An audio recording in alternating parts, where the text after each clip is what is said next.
Oh, still says offline for me. Oh, there we are. It's Yep. showing for me. Can you hear me? Test, test, test, test, test, test, test. Yeah, you All good. right, rock on. Affirmative. All right, welcome back, Felix, most likely, and anybody else who joins the live. If you're here, hopefully it's not a bot. We're still hoping for our first real chat. That'd be fucking sweet. Drop a comment. Yeah. Yeah. But anyway, this week, your regularly scheduled, irregularly shot Friday night podcast with the anime guys here. We're doing Don to Don season 2. We've had a couple episodes of experience since the first one, so hopefully this one goes a little well, and we're switching it up. So Jake will have the first arc, Izzy's got the second, and I got the last. So I got first. oh, you go first? Yeah, Oh, I'm Izzy sorry. goes first. So my bad. Izzy, Jake, then me. So Izzy, if you want to take it away, go ahead, big dog. All right.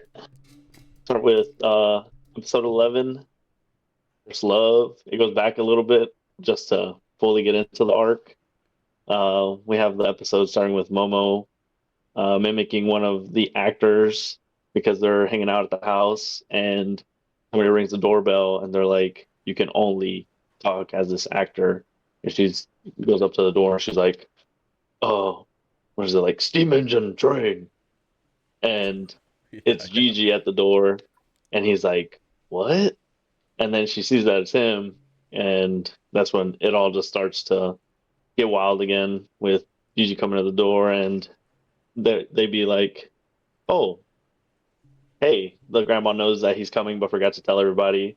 And then Okarune's like, "Who is that?" And then the grandma's like, "That's one of Momo's old friends, childhood best friends." friend. Yeah. Yeah, of his best friends. And then he's like, "Oh, dang, this guy Competition. looks athletic and cool." Yeah. And then Gigi, just immediately shows his personality. Goofy, just silly dances.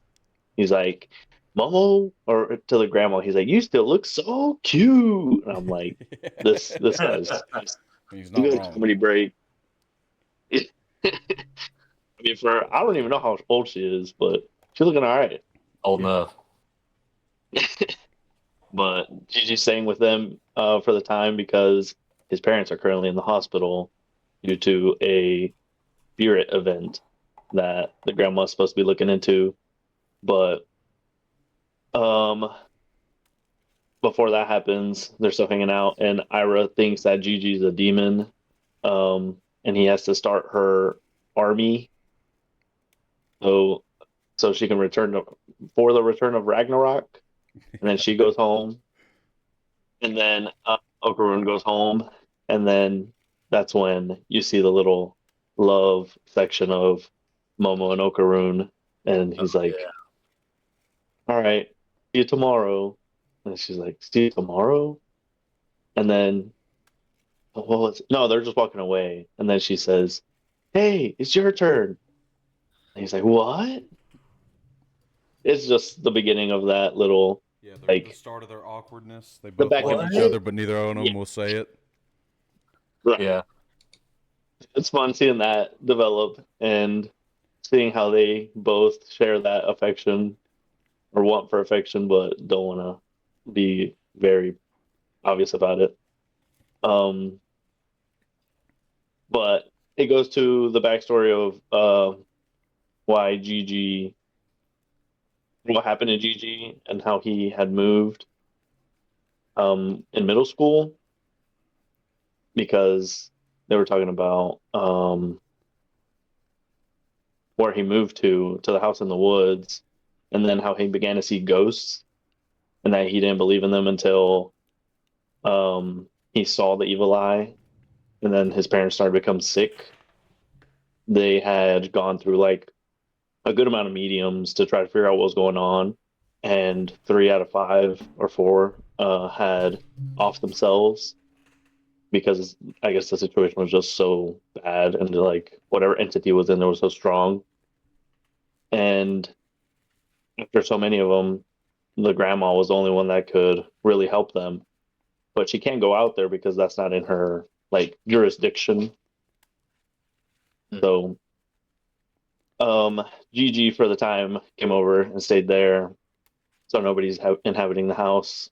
And he goes to Momo's school and gets introduced by the teacher, and everybody's like, "Who's this guy?" And then the teacher's like, this is Momo's friend." And then Gigi again breaks into his goofy self. He's like, "Me and Momo are together." And it's like just creating a scene, and then starts complimenting all the girls, and they start blushing, and they're like, "Oh, this guy, he's actually kind of cute." It's like typical thing, new guy in school, this major crushing on him, and Okarun's over there in his classroom, acting all stressed out, being like, he's doodling in his book. He's like drawing Momo and him like going off and like having this whole romantic story where he's like obviously jealous. And point that I saw was he was drawing Momo pretty well, but Gigi he was kind of just like Yeah. barely sketching, so he was kind of upset about it. But it just like developed where He was taking out his nerd rage on him by drawing. yeah, yeah, he had become scared that she was going to no longer want to hang out with him because she would hang out with Gigi, you know. And so to distract himself, he goes to work out, and then after class, he's working out, and then Momo finds him to have lunch. She's like, "Where were you?" And then he's like, "Oh, I have to get stronger." And then Gigi finds them, and he brings one of her old time favorite snacks or drinks, and then Okarun's like, "Oh yeah, what did he bring up?"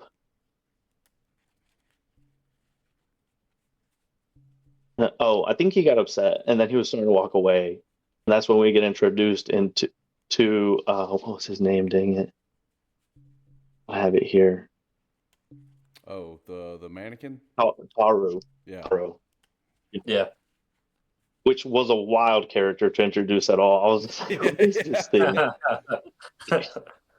Is this a ghost or an alien?" Like, oh, it's just straight up like human body replica. Which, when you get introduced to him, he runs over Okarun, and you see the huge shining of what seems to be a nut, like one of Okarun's balls. And that's when they're like, "We have to chase after him." And they go after him, and a whole chase scene starts where Momo grabs onto him, and Okarun's powers and like slingshots throughout the city to go grab this guy. And they grab onto him at one point, and he gets ran over by traffic, and he breaks into like 1,000 pieces. But because whatever power he has, he just like comes back together. And they finally catch up to him, and the only thing he wanted to do was to get to the junkyard where his lover is, which breaks into another tangent love story, which I think was just like so generic and like well done. It's like, "I'll do anything to be by your side." Yeah. And then she got tossed into the trash because she was an older model. So I guess they had purchased a newer model. He's like, "We can be together." And she's like, "We can't. We're not even compatible." He's Yeah. like, "Anything for our love." So that was just hilarious to me how that ended up giving Okarun inspiration to fight for the love with Momo, despite his little jealousy, little bout with Gigi. But that was episode 11. Um, Pretty much just, yeah, showed Okarun's frustration in the new character and those like middle schooler thoughts of like this girl, but she might like this guy, but I'm not gonna tell her. She's not telling me anything. So just seeing that play out is funny. Leads into episode 12. Let's go to the cursed house, where they end up bringing back Haru and his girlfriend Hana to the grandma's house. Mm-hmm. The mannequin promises to stay at the house during the day, but will come meet her at night. Okarun decides he won't hold back anymore for Momo's love, and then Momo gets assigned by the grandma to go stay at Gigi's to help with the spirit. And then Okarun hearing about it, he's like, "Oh, I'm gonna go too. I can't leave these two alone. Like that's just too perfect for them to, fall in love." But Yeah, she sends, you if I cut remember to right, she sends Momo just because it's in a territory where her powers, because like it was set up in the original 12 episodes, like her exorcism powers really only work within her territory because of the god she is like associated with, if I remember, or something like that. Yeah, something yeah, like that. yeah, it's not in her jurisdiction, pretty much. Yeah. Yeah, because they have to stay in Um. like a certain prefecture or whatever. Mhm. Yeah, and then it cuts to a couple of kids breaking into the school at night to play with a Ouija board, and then you see Taro breaking out to go run towards his beloved or his promised hookup time. And as he runs to her, he gets ran over by a vehicle. And during that time, Momo's out there waiting in the front yard with Hana, just break of dawn, waiting for him to get there. She passes out because it's so early in the morning. And then you see the sunrise come up, and then Taru's getting there. He's like, comes up right behind her. You see him like covered in like dirt and tree branches. He's like, "I'm here, my love." And then it just breaks into another one of those love scenes where it's like, "Oh, I didn't think you were gonna make it." And then he's like, "Oh, I told you I'd be here." And um,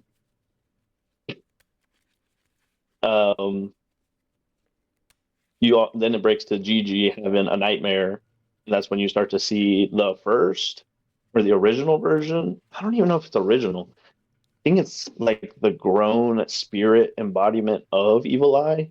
Yeah, it is. Yeah, and then he's having night terrors about it. He can't go to sleep. He's just there in sweats. And then the morning breaks, and the three head over to Gigi's house. Okarun's still jealous as Momo and Gigi are having a interaction on the train, and then that's when he pulls out his magazine and starts talking about it.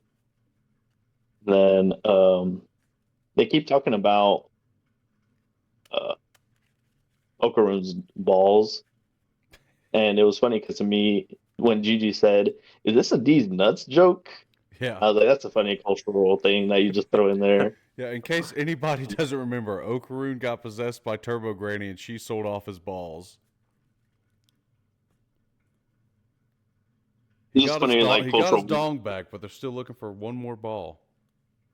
Dude, that's fucking wild too. Like if you think about it, so he just has like a thing He's with like no Lance nut. Armstrong, Like dog. He's a uniballer. yeah, dude. But like like whenever you get cold and you put your hand in your pants, just kind of warm them up, right? Yeah, I know where you're And the going. shaft ain't doing all that. You know what I'm saying? Yeah, it's got to be some unbalance there for sure. That missing one, Yeah, his center of gravity's got to be but off, dude. Wait, do you think he yerks it? Oh, dude, I don't know. the moment I don't think so because he's a little like flustered. I don't think he's in the like right spirits for it. Yeah, The right spirit. I think he's a little too distracted currently. Really. All right, fair enough. All right, I'm sorry. Go ahead, Izzy. Um. Oh, but he, like I said, pulls out the magazine to try to get their attention, and he starts to show them like occult stuff to try to get Momo and pretty much Momo's attention off of Gigi. And then the thing turns into Gigi also being interested in the occult. So they just start talking about it, and he's like, "Man, are we friends?" And then they go to town, which is just full of hot springs because Gigi's dad studied volcanoes, and it seemed to be that that volcano was inactive for so long now that it created so many hot springs in the area to where pretty much the whole town is just hot springs, which is wild. But crazy how that sort of economy would work in a small town. But Yeah, luxury and relaxation's fine. Then they walk all the way to the what seems to be the top of the mountain to get to Gigi's house to then go inside and Momo be like, "All right, you guys are here. I'm out. Like, peace. I'm gonna check out these hot springs." And then Okarun and Gigi, now being forced to play with or hang out with each other, start to break the ice, and that's when they just start to like kick a ball back and forth. And they just start to list things off about Momo that they like. He's like, "Oh yeah, you like her personality? Well, I like her face." He's like, "Oh, you like her face? I like everything about her." He's like, "Oh yeah." And then this is back and forth as they're kicking this ball around. It's just kind of assert dominance on each other.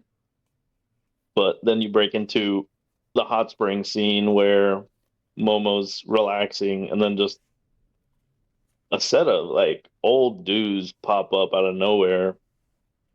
And the biggest thing that popped up to me was how gross they looked. Yeah. Yeah. Like their skin, just like it was a weird, like I don't even know. It was Gray, like goopy loogie looking. esque. Yeah. They definitely smoke. Yeah. They're definitely a pack a day. Start, yeah.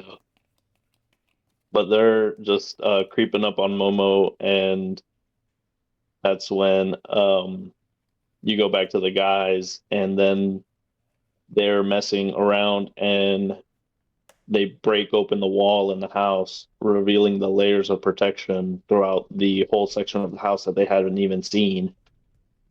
Just being, I guess, all the blessings over the years. Um, yeah, I mean, that was that episode 12. Yeah, so I guess this is episode 12, last season of season 1. And it basically just they leave you on a cliffhanger. It's basically setting up season 2. I really liked how Gigi is becoming more of like a main character at this point. How him and Okarun are becoming friends. You can tell that Gigi and Momo, well, Gigi has feelings for Momo. Like I have a hard time getting jive with a three-way love story, a triangle. Mhm. I mean, I don't know. I don't like that perspective, but I do like Gigi's personality, and I like that they're trying to help Gigi out. I think it's a really good storyline. It's a good way to end season 1, and the cliffhanger was really nice for season 2. So I Right. like this arc, this how it goes.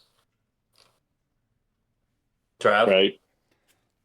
Yeah, I mean, so if I remember correctly, the cliffhanger it leaves it on is when they're like kind of like, you know, like I don't think they were fighting, but they're like maybe they're shoving each other around a little bit or something. I don't remember, but a hole gets put in the wall, and that's where all Yeah. those talismans are. And the whole time you only see Evil Eye through the lens of Gigi. And like there's a scene where he like looks outside and people are hanging in the trees and Mhm. Evil Eye's like chasing him around the house. And I believe, if I'm not mistaken, his parents are in the hospital because they attempted suicide. And he Yes, they saved did them. attempt suicide, and he saved them, and I then can't that's whenever remember he if went to that go was live season with them. 2 revealed or if that was in season It 1. is. I believe that was Oh, season It's 2 episode reveal. 14. okay, Yeah. my bad, my bad. Whoops. Sorry, jumping I thought ahead. it was Very season good. 1. But Um, yeah, the room full of talismans and like all that shit was a crazy one to leave it off of because it's like, all right, dude, this spirit is something insane, right? If there's that But yeah, with that and Momo's cut off whenever she's in the bath yeah, at the hot springs, and those two yeah. old fuckers are like, They're just you know, like, yeah, yeah. yeah, dude, that would singing be along. fucking creepy as hell. Yeah, if Yeah, I you thought if you, about it too. Whenever, go ahead, sorry. I'll go. Whenever you see that many talismans or like blessing pages, it's like, dang, this thing has to be strong because at the grandmother's place, yes, it's her house, but She with only just the has one of the one gates. Yeah, entrance, yeah, Then it's it's only like like one or that two was of enough to them, protect the place, right? yeah. not fucking a billion of them. kind of, if you want to hear the rest of our thoughts on season 1, go watch episode 1 of the podcast on YouTube. Good plug. Good plug. Yeah, YouTube is SideQuest Trio. Check it out. Anyway, yeah, it was a rough episode though. It was our episode 1, so be forgiving. We've gotten marginally better, I would say. Oh, yeah. It was technically episode 2, but unfortunately episode 0 is lost to time because I didn't know how to work Twitch yet. We may redo it in the future. Maybe when we get our first chat, we'll redo the King of the Hill episode. But we definitely episode 100. I think when the second season of King of the Hill reboot comes out, we'll have to remake the season 1 episode for sure. Oh yeah. Well, we've mentioned it, I think, every episode to where if we have at least one dedicated viewer and they request it, yeah, we'll do it. Oh, 100%. Yeah, we just gotta track who our first sub is. Yeah, and we'll let him Felix at has episode 100. requested it, but Felix does not tune into the live stream. So if you go to twitch.tv/3drunkdrivers on a Friday night and request it in the chat after you make a Twitch account somehow, feel free to request it and we'll do it. But yeah, let's move into season 2, Izzy. Yeah. Season 2, we come in with a new intro, as most seasons do. The first one, such a banger. Honestly, I think it's still like hard to beat, but it's still a good intro. Episode 13, like this is the legend of the giant snake. Momo breaks into Momo. Daily struggle. Momo fights off the creeps at the hot spring, and as she starts to use her powers to fight them off, pretty much destroys the whole place. She gets some help from Turbo Granny, which had snuck into her bag when she heard hot springs before the trip. So he's like, I gotta give me a piece of that. The creeps get chased off by the cops and some workers. Okarun and Gigi get visitors to the house as they start to investigate the hole. And the group of ladies that are at the house are a part of the Keto family, end up being a very important and big family in this town. They are currently letting Gigi stay at the house rent-free because of his situation with his parents being in the hospital. And they're they follow with those guys with their very icky looking skin tone and vibes. They're all gray. Yeah, fucking disgusting. Yeah. The lady suspect Okarun is another medium, and as they like pretty much interrogate him, pull out a shotgun on the guy. And you're like, oh, wow, okay. That's wild. I didn't know they had sticks in Japan like that. Yeah. And who said it? I think it was Gigi. He's like, hey, now you don't wanna be carrying a gun like that with a cop coming around. And sure enough, a cop walks right in. But the thing is, he didn't stop them because they run the town. So that cop ended up helping out the creeps which were at the hot spring that are also tied into this family, get out of jail and just evade that whole situation with the cops. So it seems like they own the police, they own the town. That's the main gang in that little area. But then the guys start to interrogate Okarun as well. They're like, all right, tell us you're one of his friends. What's one of his favorite soccer teams? And then like Gigi starts to get nervous. He's like, oh man, he doesn't know me like that. and Okarun's like, Saint Germain? Which, I mean, it's pretty close to like one of the real IRL soccer teams, which I was like, yeah, it is. Cool. And the logo that he has on the poster is pretty. I don't know if it's the exact one, but it's pretty damn close. It might be too close for comfort. Yeah. But luckily, Okarun has saw that whenever they first got there, and he recollected. And he's like, that team, and they're like, oh wow, yeah, this is your friend. Cool. And after that, I guess Momo had just like collected her stuff and started to head to the shrine, which her grandma had mentioned that there was a boy there guarding, and he walks up on the guy and he's doing like some yoga pose where he's like on his arms, just feet straight up. And he's like, "Man, I'm so ready to be a boo-tuber." He's like live streaming, trying to get famous off of his martial arts, I guess. And he's like, "Oh, you're here to see the shrine?" And she's like, "Yeah." So he goes ahead and shows her a big old shrine, about the size of like an above average size shed. So he walks her through it, and in the center you see this like little altar with a pillow, and it's like no bigger than the size of like a year old, 2 year old snake skin. And then she's like, "Oh, that's it?" He's like, or the guy goes, "Yeah, um, it follows a very big history with the town to where the volcano was said to only erupt when the snake was hungry, and they gave a sacrifice to it, and it hasn't erupted in 200 years. The snake shrine that sits in the temple." He's like, "Oh, okay, this is it. This can't be it." So she heads back to the house where it's full of the Kitos, and the leader says to the kids that he'll be offering Momo to the snake, and then they start fighting. Turbo Granny helps since they woke her up from the nap. The leader fights Momo and shows off her crazy moves, punching Momo into the secret wall, and the Kito family reveal they sacrifice people to protect the spring. Gigi's house is the original altar location, and the Kitos used the house to get people for the sacrifice. So whenever they had moved there, that was their whole intention, to have them for the sacrifice for the altar. And as that they start to fall into the house, or the house starts to pull them in, it starts to do like a little quicksand effect. Yep.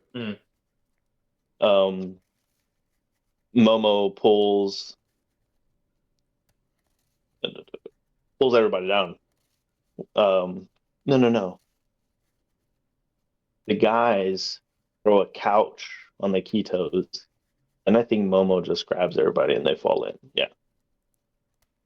And under the hole is a whole other city of village, like a whole village of houses, just layers and layers and layers and layers of houses, and they're all very old. Well, they progressively And get older. Yeah. Yeah. Lower you go, the older they are. Yep. Yeah. And they find the snake, the very big earthworm type snake. The Kito is very excited, start to like dance to the snake and introduce themselves, telling them that they've brought them a sacrifice for the snake to literally just drop 'em. on them. Yeah. The most satisfying scene of the second season. They're Yeah. like, "Oh, great Yeah. snake! We are your devoted followers of here brought you another sacrifice." Womp. Fucking dead. For how annoying they were, yeah, I was glad that they were just Dude. gone. Yeah, but they Instantly. had some fucking moves, bro. The granny, true. dude, she was Yeah. fucking wild. They were some tough nuts to crack, as they say. I mean, that's what a pack of smokes a day gets you. So listen to that, kids. The more you smoke, the stronger you get. Yeah, it's like calcium. It is like Bill Strong's mom would say, brother. It's calcium and proteins in cigarettes. Yeah, it's calcium and tren, bro. That's all you need. Hell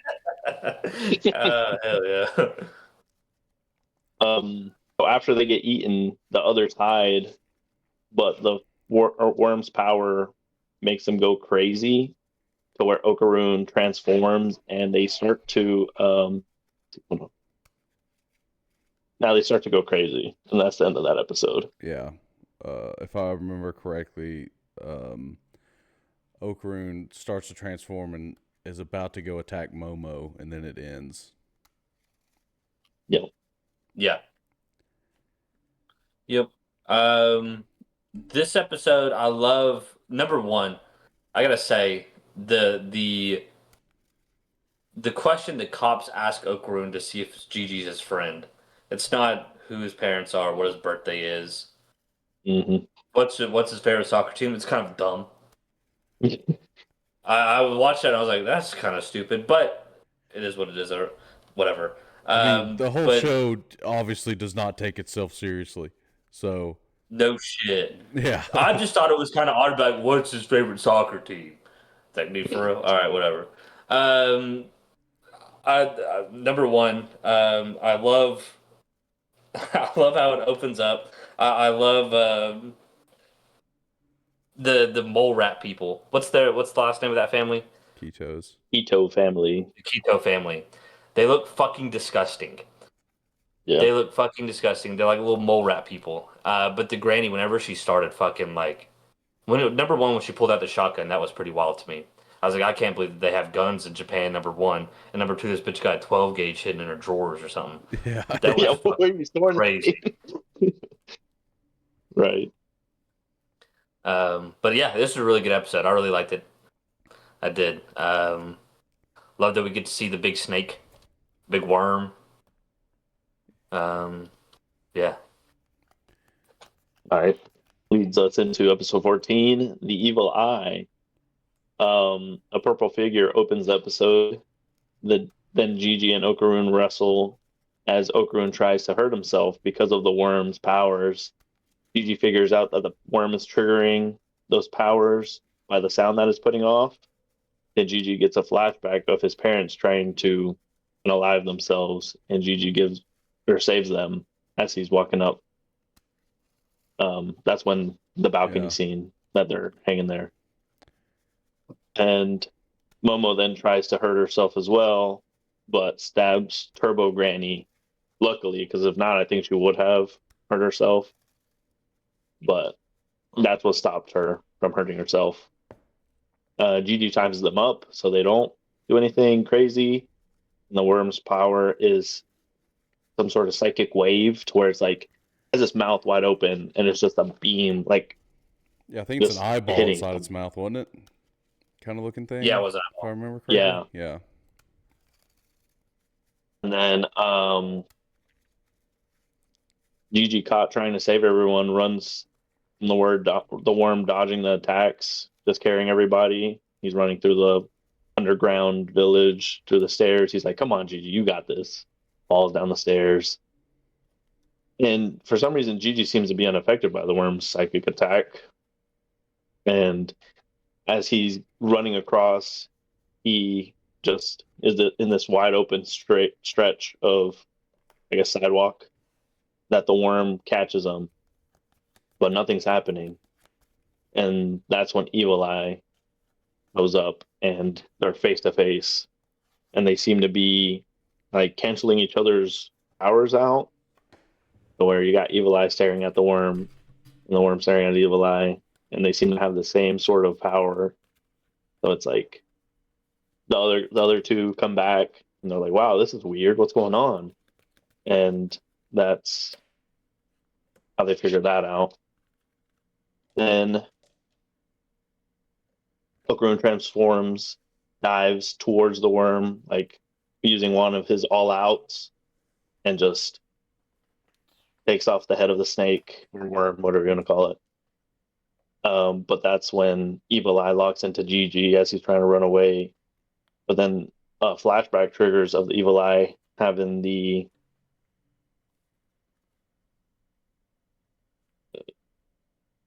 flashback of Evil Eye triggers. Which one was that? So it was the one Yeah, where whenever- Evil Eye.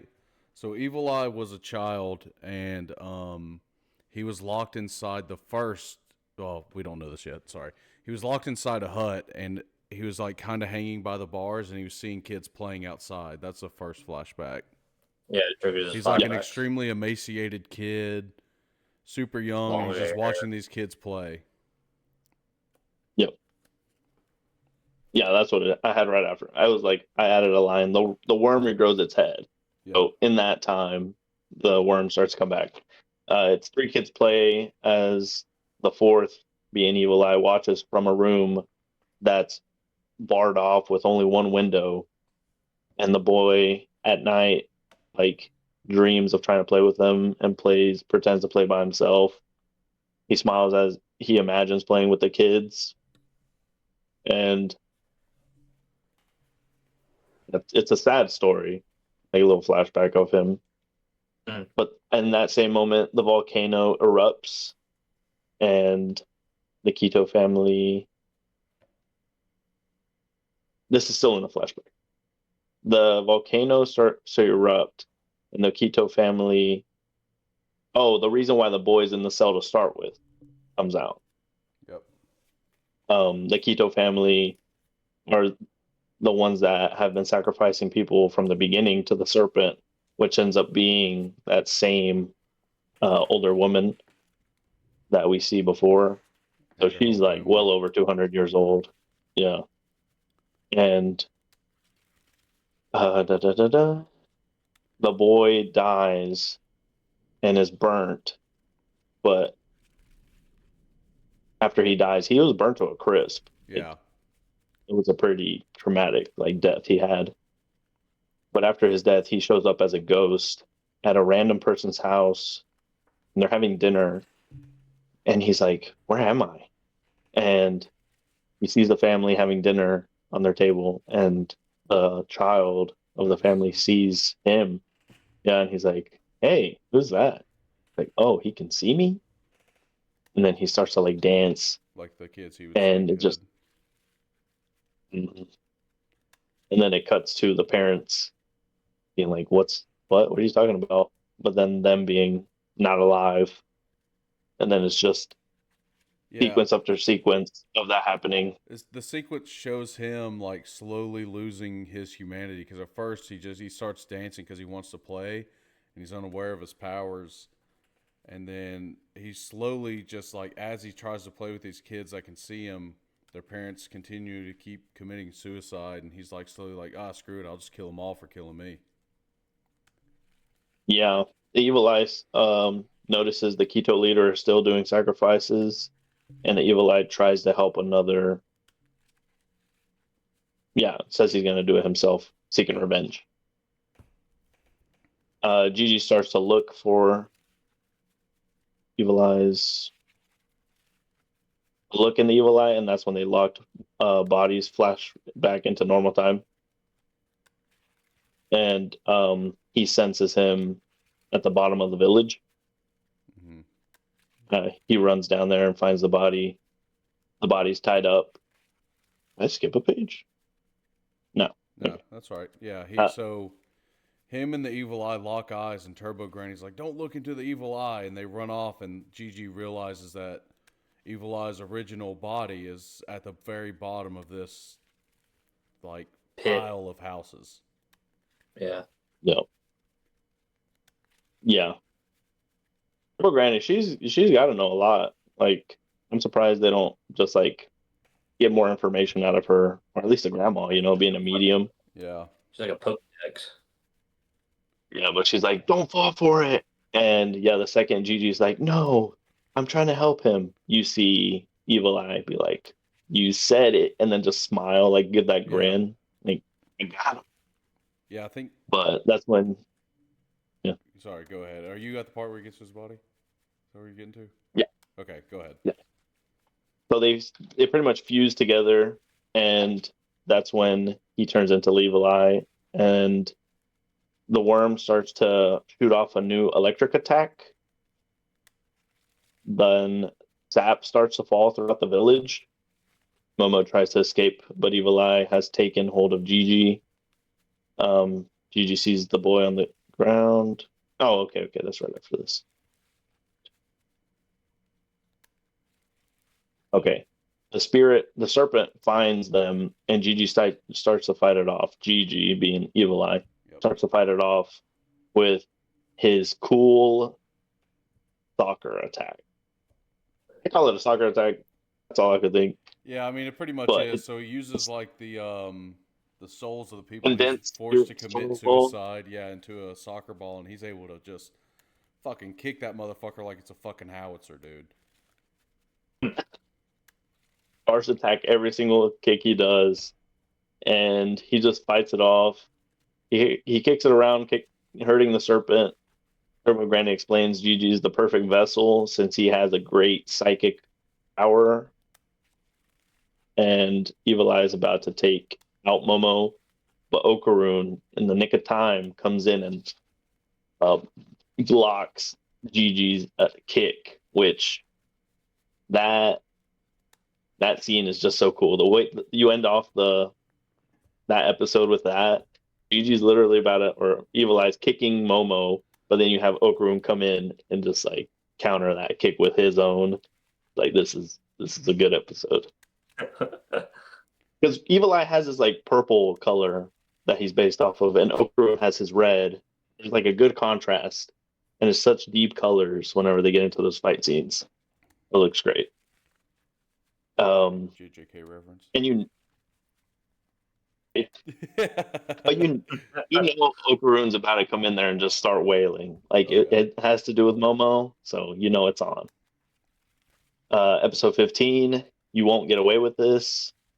Okaroon and Gigi's powers, you come back with that kick. That episode starts, and they're just holding off, blocking each other's kick, and then they break. But then Gigi brings out that spear ball back out and then starts to kick it. Okaroon, having the super or Turbo Granny's powers, runs around dodging the kicks and gets away from the attacks.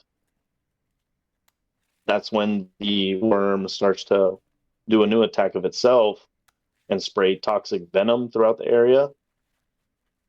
Unable to escape due to the exit being like straight up into this pit, Okaroon and Momo come up with an idea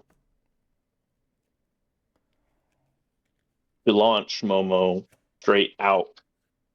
So she can go get help. Yeah. If she can do anything to help. Okaroon lays down and sits Momo on a little recliner and launches her straight up with full force. And as soon as she's about that close to getting there, he starts to fall down. But she whips out her little spirit hands, grabs on, yanks herself right out. Then she starts to look around, looking for something to help. And in that time, Evil Eye finds Okaroon, and they are about to fight. Momo starts to tie together some cloth to try to hoist down for them, to try to get them to escape, but it doesn't reach. It's too short. That's when I think there was another flashback of Gigi and Momo as kids. And they're playing with a worm. And I'll put them out like really fast. I'll be right back. I have to check something real quick. All right. Sorry. brother. So, Trav, What up? how you liking season 2 so far? Oh man, it's good, dude. It was I mean, it's definitely one of the few shows where our season 2 I think is better than season 1.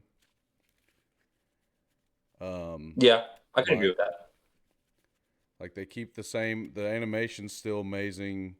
The story's great. Fantastic animation.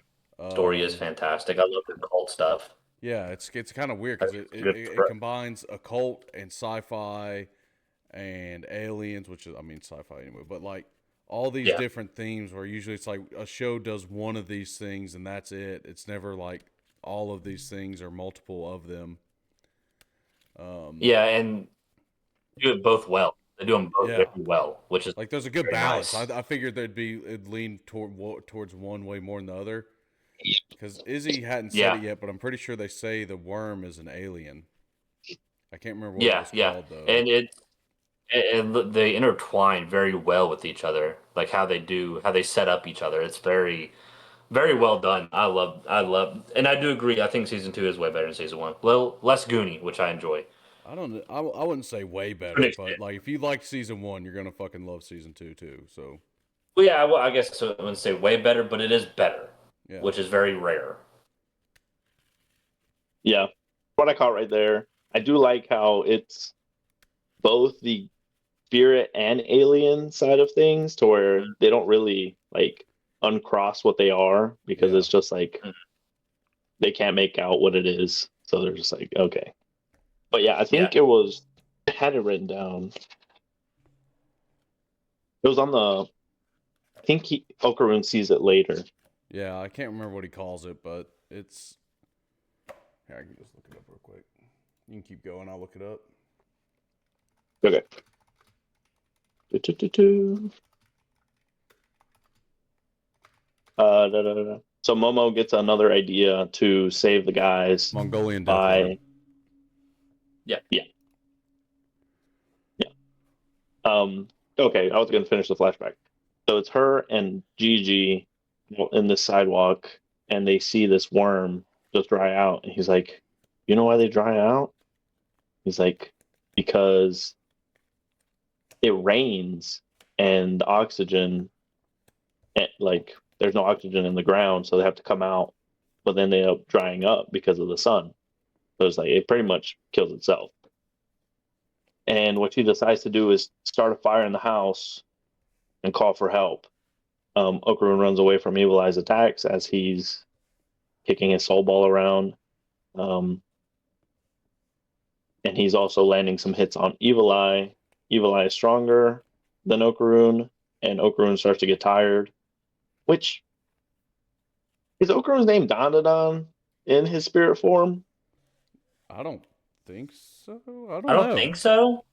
I don't know where Don to Don truthfully comes from. My question, because we have the Silky.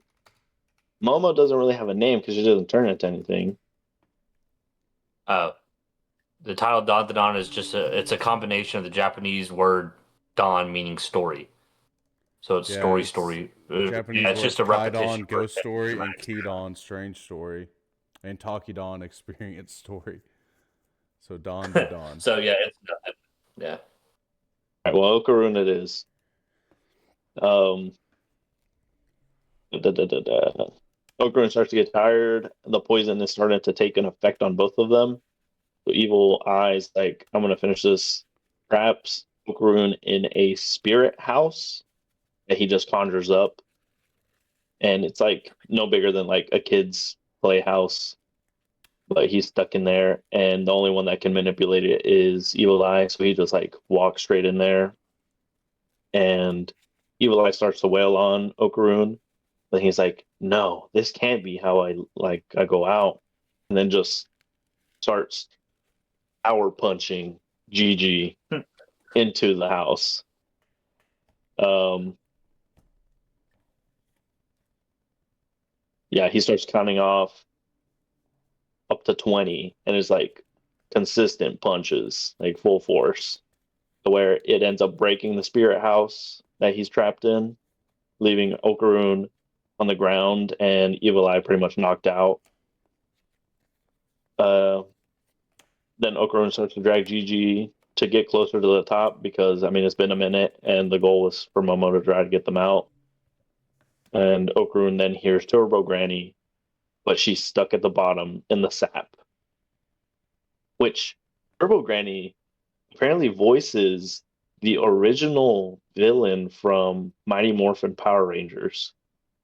Really? Yeah, With the really? yeah. Saw that the other day. I was No like, way. that is wild.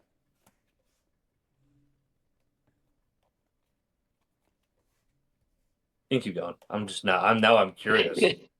Yeah, it was cool. I saw the whole video and everything. It was like, Barbara. yep, that is her voice. Yep. So he's Oh starting to god, make a it is. Wait. boardwalk. Keep going. Okay. Sorry. Okarun sees Turbo Granny and starts to make a boardwalk from some planks of a fence that he sees. Which, first off, I saw some like um, just random planks on the side, but homie goes and tries to tear them off. I'm like, Yeah. you're just making this harder on yourself, but whatever. You getting the job done in the heat of the moment. I'm sure it's fine. But he tries to get her unstuck, and she's like, "Don't you get stuck now?" And what does homie do? Fall straight in. After he rips her up. But he's But Yeah, then he he rips her falls and with her, they both fall back into the shit that whatever the worm had secreted that was so sticky. yeah. Momo sees a fire department take out the fire. The cops don't listen to Momo as she explains the situation. He screams at them to water the ground, and that's when the ground started to shake, and everyone runs away. The worm comes out, and that's where it regurgitates the Keto family, sadly. They come out mad, and the serpent is dead. So they think. A volcano erupts, unleashing lightning and lava. That is the end of episode 15.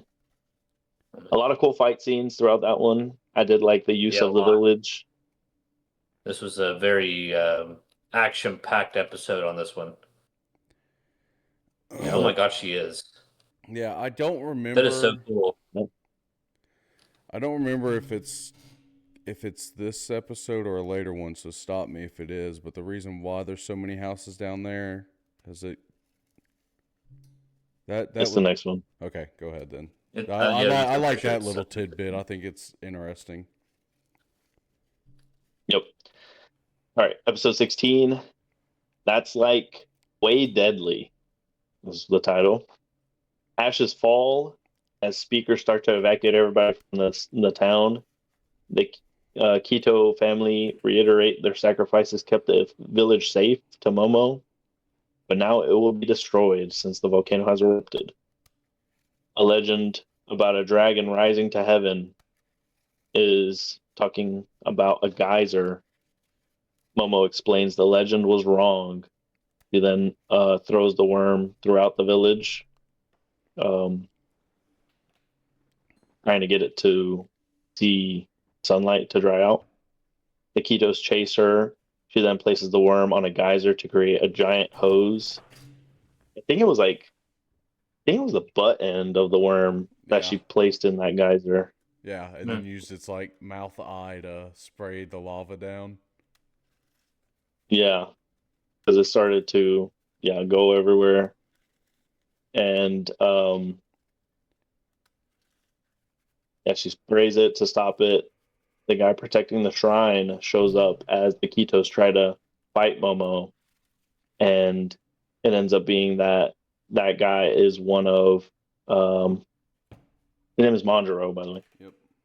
One of the grandma's not disciples, No, yeah. I mean students. I guess. apprentices. Yeah. Apprentices. Yeah, that's Yeah. Yeah, yeah.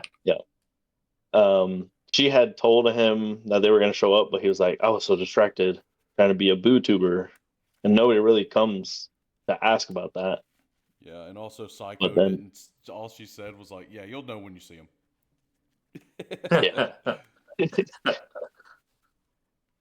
So you have Momo, the Ketos, and Manjaro work together now to try to fight off the evil eye too, because they have come up.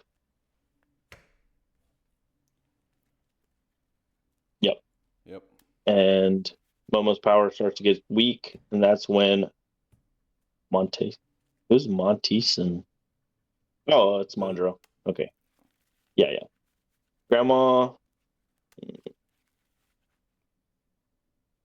Oh, yeah. Yeah. That's when the grandma also comes in too, Yep. and she descends from the spaceship with Taro. Momo's grandma and the alien fight. Oh wait, The alien. who Yeah. was the plushy alien? The mushroom guy. It looked like a crab mushroom thing to me. Yeah. He's a mushroom boxer. I can't remember his name. Mushroom boxer. It was a crab. He's not a he got turned into a manuscript at one point. A Deej. He says Deej a lot. He's like, Yeah. "Oh, what's up, His Deej?" name's Mr. name is Manishrimp. No way, Okay. that's his real fucking name. Might sound cooler Japanese. Who knows? Yeah. So they that's start his- to fight him that's off. His name. Momo grandma hits him with his Chiquita. bat. Yeah, Chiquita. So that was the sun. Maybe that is who knows. It's Mr. Manishrimp and his son Chiquita. His son Chiquita, as he showed up, is like singing Psycho's entry song. Oh yeah, but Yeah. we get to see Psycho fight, so that's awesome. This show's awesome, or this episode's awesome.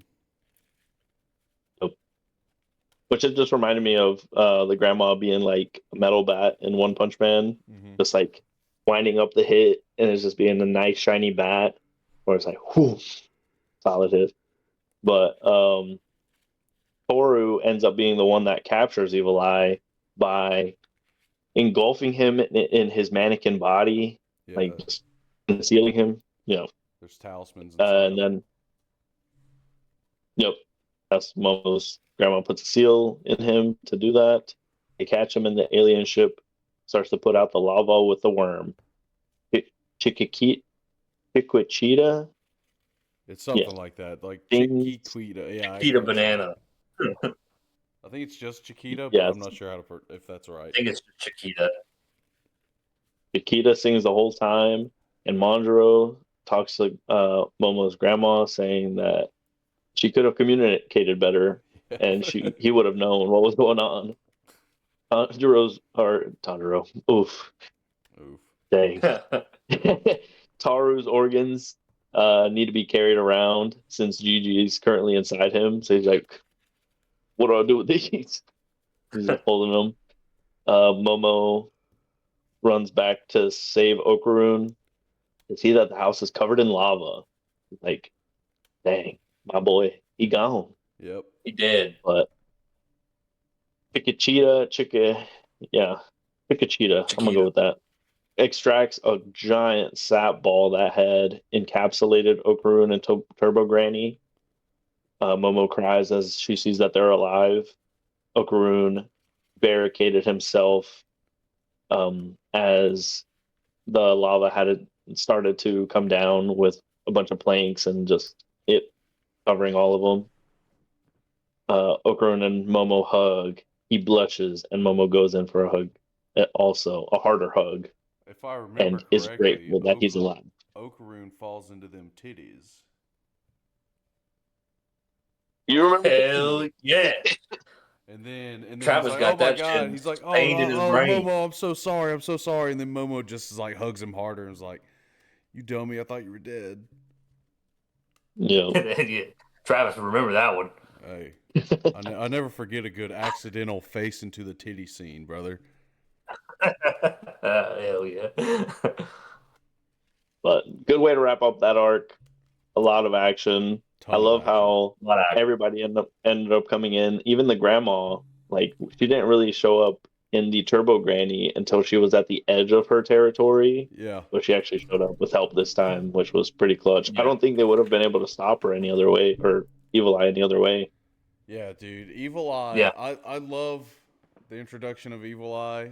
Well, hold on. At first, I didn't love where they were going with Evil Eye because I was like, man, he's just extremely fucking overpowered. Like, Yes, he yeah. shits all over Okarun and his Turbo Granny powers.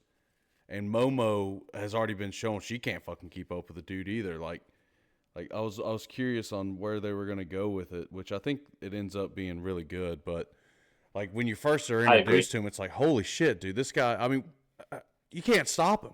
Like no one could. To be fair, he's like over 200 years old also. Yeah. But Turbo Granny, she's like what, 150 buck? Oh yeah, buck 50. But this, Yeah, so Buck 50 bucks. It's said later. We may speak on it. I'm not sure, but this particular Evil Eye is still a pretty young Evil Eye for being a mountain spirit, even though he's 200 some odd years old. Turbo Granny says that in one of the episodes. I think it's part of Jake's. But anyway, the part that I loved about this arc so much was like the reason why Gigi lives on such a steep hill is because every time the Ketos would sacrifice a family to the worm, they would just bury the whole fucking house and build a new house on top of it. So like when they first go to Gigi's house, they're like, you live on top of this hill and they got to climb all those stairs. But yeah, I thought that was interesting that it tied back to that. Again, amazing fight scenes. Evil Eye's fucking insane. Um, the worm, the worm was a bitch like the whole fucking time. So I was so glad when it finally died. Yes. Yeah, and Hmm. Taro, I was not expecting Taro to be a seal for the Evil Eye. That was pretty funny. We get to see Psycho fight a little bit. That's always sweet because we hadn't seen her do anything since she like almost killed Okaroon in the first season. That was like the first 4 or 5 episodes. Yeah. Yeah. And Yeah. as it turns out, once again, another one. If I'm stepping on toes here, stop me. But the Evil Eye was never actually going after Gigi. He was protecting Gigi because of how much of a great vessel he would be for him. Yeah. Yeah. I don't think I that. think of this I know it later. comes up. I know I it think comes up. this I later, but just I'm can't not sure remember where it if it's comes up. now or if it's not now, it's the very next episode. A little after. Yeah. But yeah, amazing arc. Great way to start season 2. Amazing art. There we start. A lot of action. Love that. Yeah, this is going to be a long episode, fellas. So strap in because we're only a third of the way through. Jake, you want to take her over, or y'all got anything else to say? Yeah. No, I mean I can go ahead and take over. I kept mine short and sweet because I didn't know how how what we were doing. So short and sweet. I got bullet points. So episode 17, we can all stay together. So they're back at the house after they defeat the worm and they have Gigi encapsulated in Taro's body. They're performing rituals to exorcise the eye, but they are very unsuccessful. They show that the evil eye only shows up from Gigi when it gets hit with cold water. Hot water makes Gigi show back up instead of the evil eye. Now they're basically just waiting on an exorcism to be performed by the Oyashi, something like that. Okaroon and Masayase kind of hold hands because they're on the way to see Gigi's parents at the hospital. And so when they're on the way, yeah, Yeah, what? yeah, good scene. Okaroon and Masayase kind of hold hands, which is a big deal in anime. That's a huge fucking deal. That's like second base in Nakikito anime. I'm pretty sure. That's like fucking fourth base. So it subs back to Gigi's house and like the aftermath of the battle. And Nakikito reveals her identity as a subterranean like monster. Mm-hmm. So the grandma of the Keto family is a monster. And she's running away from police. Ira and Okaroon stay with Mimi in case Evil Eye comes out of Gigi, so they're all basically protecting Gigi while he's stuck in. Well, he's not. Is he stuck in Toro at this point? Yeah, he's still stuck in Toro. Yeah. Yeah. So they're basically just helping out Momo, making sure that Gigi doesn't get out of hand. So they're all staying the night now. So they start to eat, and then soy sauce drips on Gigi's hand, and the Evil Eye is released, and that is where episode 17 cuts. Thoughts and opinions on episode 17, if you remember. Yeah, so if I remember correctly, the soy sauce part, it's fucking funny because he passes the first soy sauce and the drip misses him, and Psycho's like, no, not that one, give me the other one. And so Yeah. like you obviously see where it's going, but the first drop, nothing happens. You're like, oh, okay, sweet. And then she says, no, I want the other one. And you're like, oh, okay, so he is going to still come out. Yeah, the first one's in slow mo, and you're like, oh no, Yeah. misses. You're like, oh. Second one again, you're like, yeah, this is the one. It is. Yeah. This was an interesting one. I thought the keto part, I'm very interested to see how that shows up. Yeah, spoiler alert, Grandma she does not show back up. Yeah, she doesn't show back up in the season, which I thought was really crazy that they did that entire scene of her running away from like the police and the firemen and everything after the battle, and she just like fucking becomes this fucking, I don't know even what to call it. A subterranean is what she calls herself, I'm pretty sure. She goes, I'm a subterranean. It was so fucking weird. But that was a really cool scene. Interesting. Never see it again, though. Makes sense, I guess, if they're looking like their skin is looking so bad, they don't have any melanin in it. They're subterranean. Yeah. Yeah, it makes sense, I guess, because they're how old is the Keto family? 200 200 years something. old. Yeah, so I mean, it kind of would make sense that there's something other than human, especially with that kind of explains the fighting skills as well. Yeah. Now, where the shotgun came from is still up in the air, but that does Pawn explain shop. the fighting skills. Pawn shop. Yeah. Yeah. Did like how it uh, opened with the attempt of the exorcism and how official it was. They were all dressed up Yeah. Yeah. And it and does they didn't nothing. do it. No. yeah, They're like, it doesn't do did it shit. work? Oru's face just opens. He's like, still, Evil Eye's like, still here. Still here. Yeah. Yeah. And then they close it and start praying again. Still Just here. like flames go up. Uh, Yeah. yeah, they're like right in front of a fire. They're all sweating. Oh, that was a good one.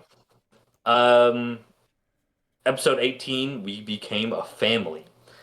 Starts off with Momo pouring hot water on Gigi to contain the evil. So they basically go back and forth a little bit. And Gigi or Momo had like a thermos with hot or no, that's whenever he encapsulated her in the house, right? Yes. And she I think they has all hot start water in her carrying mouth. thermoses. Yeah, they Oh, do. yeah, yeah. They do. And she ends up basically pouring hot water on Gigi to contain the evil eye. So it wasn't a very big scene, but evil eye is now contained again. The whole Yashi appear and try to ward off the evil eye with metal music that can break into the spirit world. So the Oh, Oyashi appear and they start yes. doing like They a are fucking fucking crazy. It's like jamming, a brother. fucking.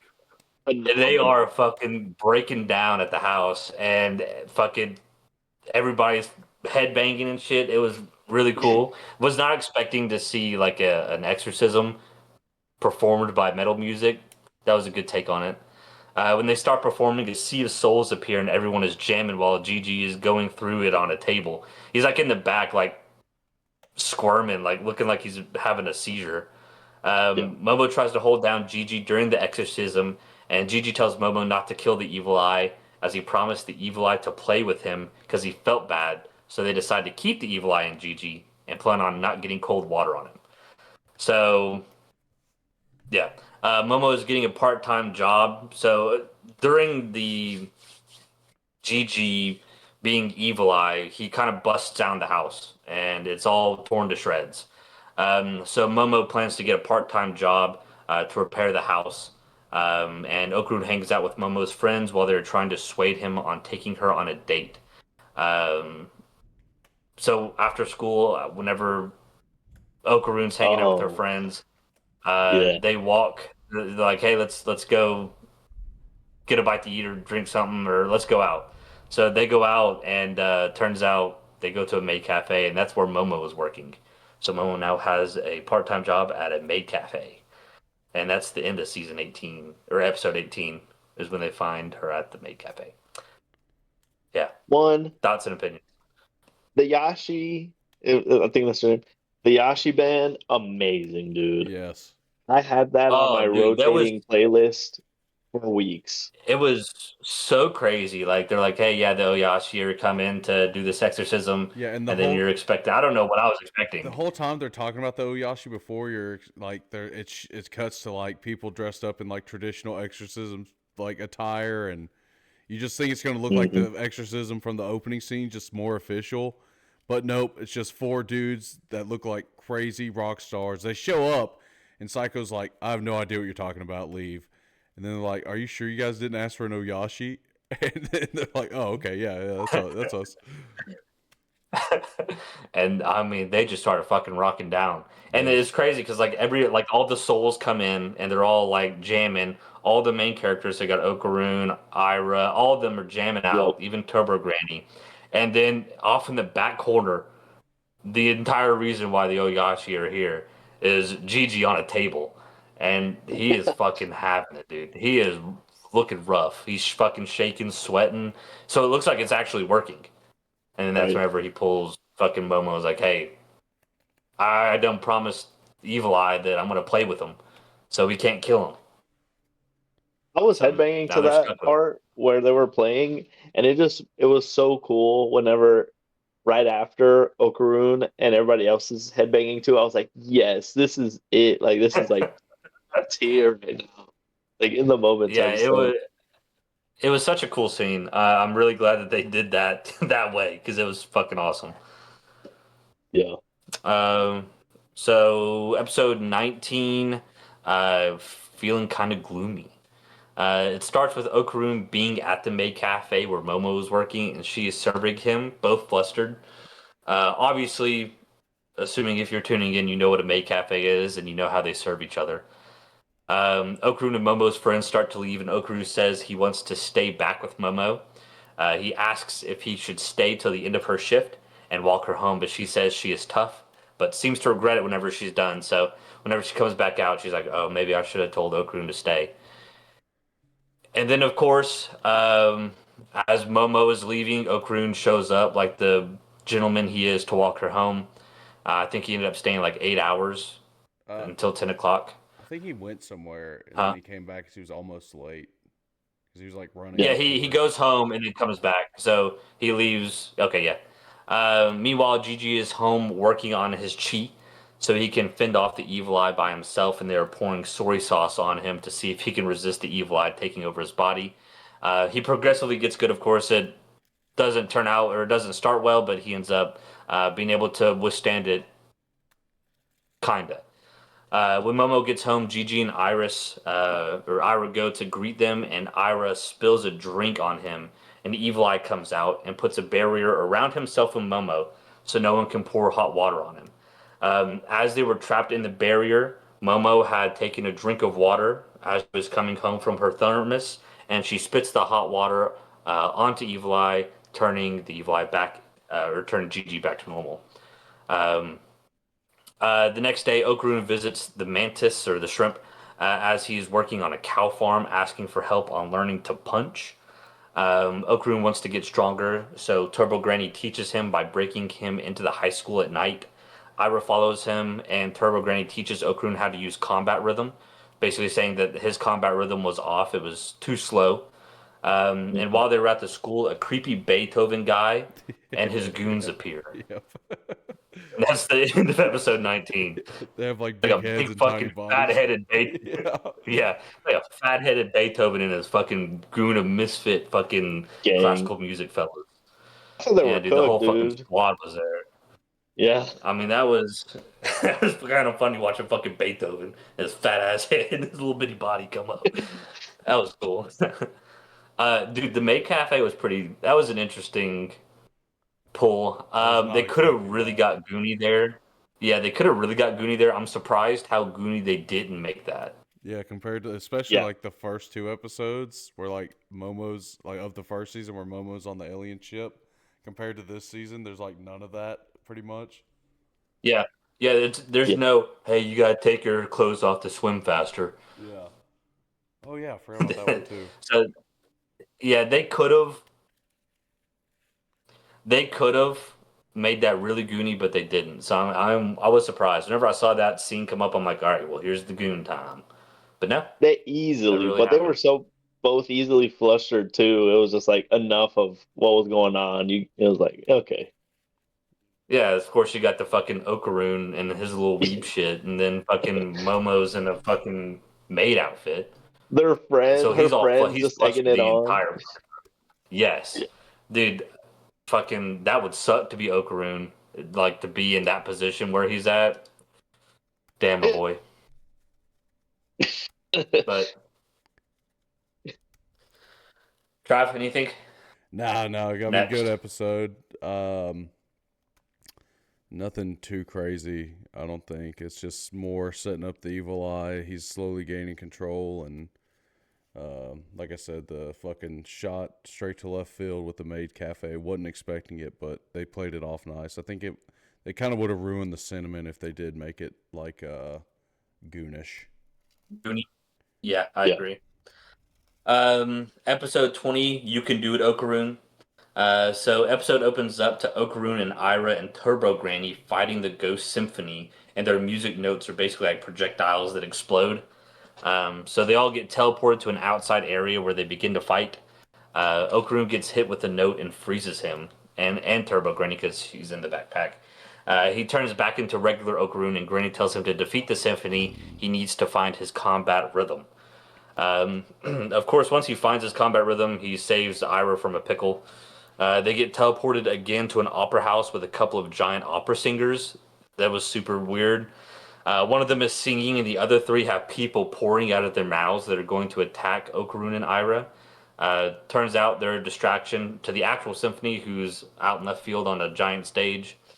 Okarun and Ira split up. Okarun takes the symphony, and Ira is beginning to fight the opera singers. Okarun finally goes all out again, and his skills and kills the entire symphony, and all the opera singers just disappear after that. They get teleported back to the school, and Okarun thanks Ira, and Ira seems flustered, I guess. Turbo Granny tells them that the symphony appears if they play the piano at 2 a.m. And as she says it, Turbo Granny accidentally hits a key. It jumps back to the house, and Momo is wanting to prepare the exorcism again to get the evil eye out of Gigi because it's beginning to become too dangerous. Okarun and Ira appear at the house and call Gigi outside. And Okarun tells everyone he is pissed off and is going to kick Evil Eye's ass. Momo tells Okarun that the Evil Eye is getting exorcised tomorrow and no one needs to fight, but Granny says that if Okarun has the fire in him, then so be it, and they're going to fight. And I believe that is where episode 20 stops. Yep. Unless I'm missing something. Yep, that's the end of that one. So basically, they have the fight scene with the symphony. I thought it was kind of odd with the opera singers. That was just kind of random how they were just like people were pouring out of their mouths to come fight. Yeah, dude, it's like Okarun and Ira. when you're playing a fucking video game and the boss has a second stage. You know what I'm saying? That's like kind of what this was. Yeah, exactly. Oh, It's yeah. like you get teleported to one spot, they're fighting, and then they get teleported again, and they got like fucking two fat ass opera singer or three fat ass opera singers. I don't know. It was really weird. Good fight scene. I Yeah. liked it. Like this, the I fight like scenes, watching Ira fight. the fight scenes in these two episodes were amazing, but holy shit, there was a lot of important dialogue, and because I know nothing about music, I just did not get it. You know what I'm saying? Yes, the reason he froze was because it was a pause note. See, yeah. Oh, really? We should have Yeah. had our special guest Liz on for the music part. She would have been able to explain it a lot better than any of us. Well, this was more of a flashback of when like me and Jake were in music history class. Music Oh. history. Yeah. In the other scene where Ira, I guess whenever they get done fighting and they get back to the school and Ira, like, I guess is consoling Okarun or Okarun's consoling Ira and she gets all flustered and then you're like, okay. Like at first you were thinking, at first at least I thought that whenever Ira started liking Okarun that it was just like a poise to get like to just be like a bitch to Momo because they're always bickering, and then you kind of see that she actually does have a lot of feelings for Okarun, and then the fucking four-way appears. Now it's a fucking love square. Yeah, dude, but the love square is my guy. Anything else on these ones before it's my turn? No, I think I'm good. I like how he tied into the rock song, and that's what made him Yes. defeat them. Yeah, finally realized his rhythm. Nope. Yeah, when he recatches his rhythm. And that's why he was confident to beat Yeah. Evil Eye. This right is after. this is one of your classic montage training arcs for Okarun here. It is, and it starts with That's him good. going to the string being like, and I'm like, dude, shut the fuck up. You want to get stronger? And I'll get you stronger. Chiquita was not having it at all. He's like, I ain't teaching you shit, but you can help me move all these bags of feed or whatever the hell it was. Yeah. All right, so episode 21. I did not write down the episode names. I kind of broke it down by scene. I want to rebuild the house. I want to rebuild the house. All right, awesome. Thank you. I will need you for the other Well, three as well. I Anyway, assume that's why I have it up. so scene 1, I call it the battle kicks off. The episode opens with Okarun fighting Evil Eye. After his training, Okarun is able to keep up with the Evil Eye when he goes all out. He's able to land a headbutt that sends Evil Eye through the ISA house. However, Okarune's power-up form wears off because he's already used 2 all-out attacks and runs out of energy. Scene 2, negotiations instead of a finish. Evil Eye is still standing and demands Okarune transform again to continue the fight. Instead, Okarune refuses, saying he doesn't need to because Evil Eye isn't strong enough to push him any further. Then he sets conditions for how they'll settle things in the future. The first one is that Evil Eye can only fight him and he can't hurt anybody else. The second condition is they'll fight once a week every Tuesday. And the third condition is Evil Eye should get stronger in the meantime. Evil Eye surprisingly agrees, and as a weird gesture, he gives Okarune his loincloth and says return it to him only when he's been defeated. Gigi is freed from the yokai's possession. Okarune reassures him he didn't hurt anyone and can go back to normal life. Evil Eye disappears almost immediately after agreeing, and Psycho is in the background because like the scene is like Evil Eye hands him the loincloth. He says, only give it back to me when I've defeated you. Snap of the finger, fucking Gigi's back. And Psycho's in the background, and she just says, nice dong. Because Gigi's fucking naked. His dick and balls are out. Yeah. So scene 3, aftermath at the ISA house. The ISA home is completely wrecked from the fight. Okarune gives Gigi's cursed underwear to the monk guy, Majiro, something like that. Monjaro, yeah. Who says he'll keep him safe at the shrine. And Gigi's parents show up to take him home. Ira and Okarune leave the house as well. And then Ira and Momo get into it because, she was flirting with Okarune. They keep calling each other skank and something else. I can't remember. Scene 4, I put rebuilding the house, parentheses, comic relief. The house is totaled, so Psycho suggests going to a bathhouse to clean up and relax. Momo and Turbo Granny eagerly join her. Later, Psycho insists that she'll rebuild the house herself, but she's broke, and Momo offers the part-time money that she's been making, but she refuses. Suddenly, Okarune, Ira, and some aliens show up, including some aliens show up to help. Including instruction. Oh, the alien is Chikachita, yeah. And then the some alien is the dude we don't know. And he is most definitely a fucking Steve from Minecraft reference. Dude, he is a straight fucking Steve Rip. Yeah, he's a construction whiz who's able to use nanoskin technology, a material that shapes itself by thought. And then using the alien tech, they rebuild the ISA home kind of like they're snapping Lego pieces together. Psycho reluctantly accepts everybody's help and later thanks everyone. Momo and Okarune share a small heartfelt moment before saying goodbye, and then Gigi's parents arrive too late, stunned to see the house that is already rebuilt perfectly. And Gigi's mom knows how to whip a fucking car around, dude. She was fucking Tokyo drifting that hoe. Scene 5, school day antics and Evil Eye shift. The next morning, Gigi walks to school with Momo, apologizing for all the chaos. Gigi awkwardly asks if Momo has a crush on anyone, then turns it around by asking if she likes him, and she gets all flustered. At school, Gigi's surrounded by girls excited to see him back. When one offers him a drink, he suddenly transforms into Evil Eye, but this time his clothes stay on. The girls panic while Momo plays it off as a joke, and Gigi storms the soccer field and just punts a ball into the goalie. And then Momo tries to buy him a hot drink, but they're all sold out. In class, Evil Eye's personality surfaces again, and Gigi is doodling violent drawings about killing people. And Momo covers for him by saying it's his weird sense of humor. During lunch, Momo tries to bring him food, but the cafeteria is sold out. He struggles with chopsticks and ends up using his time stop abilities to secretly eat with his hands. Momo tells him he'll get the hang of using chopsticks eventually. After school, Momo meets her friends Miko and Muko, who've been investigating strange happenings. They show her a photo of a floating golden ball, rumored to be an apartment complex ghost. This hints at the next supernatural case. Scene 6, closing hint and setup for what's next. In the final scene, Okarune runs into a nerdy classmate who suddenly declares himself Okarune's rival. The episode ends with a clear setup for the next arc involving the new rival and a mysterious golden ball phenomenon. Damn, dude, what a fucking... AI rip. That last one was definitely an AI rip. Oh, dude, I gotta say, man, whenever I saw that class made of Okruns, I was like, damn, dude, Travis made it. Yeah, dude. I agree. He's that dude, bro. He is that dude.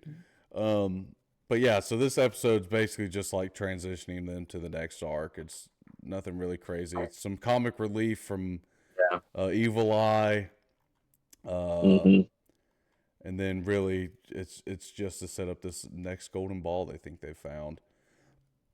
Y'all got anything It's for that needed one? because too much action. Yeah, That comic relief was needed. It Yeah, was yeah. good. It was a nice breakup episode for yeah, a lot sure. of action, coming beforehand, so it was a good breakup episode. They missed another goon opportunity that I thought they were going to capitalize on, but they did not, which is fine by me.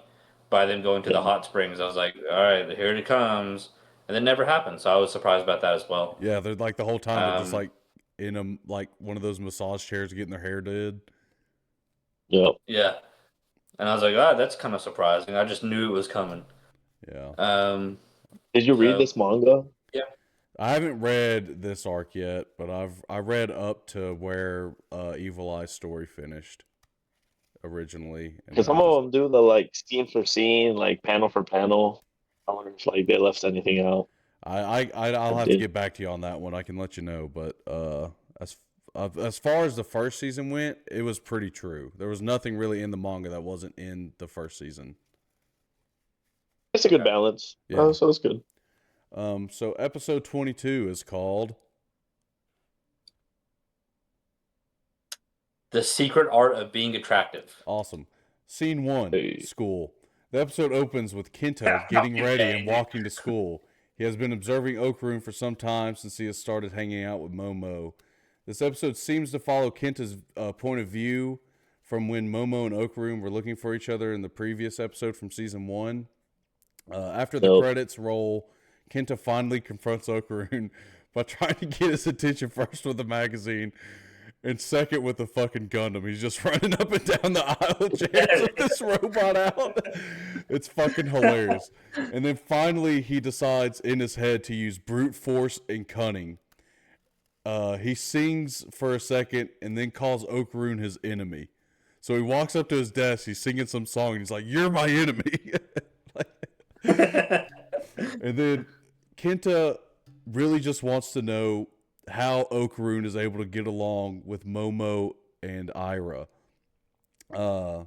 Momo like barges in and yells that she thinks she found Okarun's other nut. Like that's what she says. She's like, "Okarun, I think I found your other nut." And she noticed Kenta Kenta. and asks if Okarun and Kenta are friends, and Kenta pretty much basically says yes. Kenta gets the impression that the way to be popular with the girls is through quote unquote spicy talk. And and like there's a scene where Momo's getting confronted by the class rep who's like, "You gotta quit barging in here, you're interrupting everybody, people like to study." And then all of a sudden, Kenta jumps in the middle of this argument, strikes the most egregious pose I've ever seen, and direct quote is 10-gallon wiener. He's I saw on Reddit when that manga panel first came out, so this is about a year ago now, and the caption said if scaring the hose was a person, and it's right. Scaring the person. Yep. So, scene 2, decision to go after the golden ball. After class, Momo and Okarun walk home together. Momo wonders why the class rep was so confrontational. Okarun admits that nobody's ever really stood up for him like that before, and it made him feel oddly happy. Momo teases him by saying, "Oh, you're cool now," which makes him all flustered. They decide to go check out the apartment building where the rumors say a golden ball has been seen floating around. Unbeknownst to them, though, Kenta decided to follow them. Scene 3, encounter at the apartment building. At the apartment site, Kenta's attempts to stealth fails as he accidentally kicks a paint can, alerting Momo and Okarun.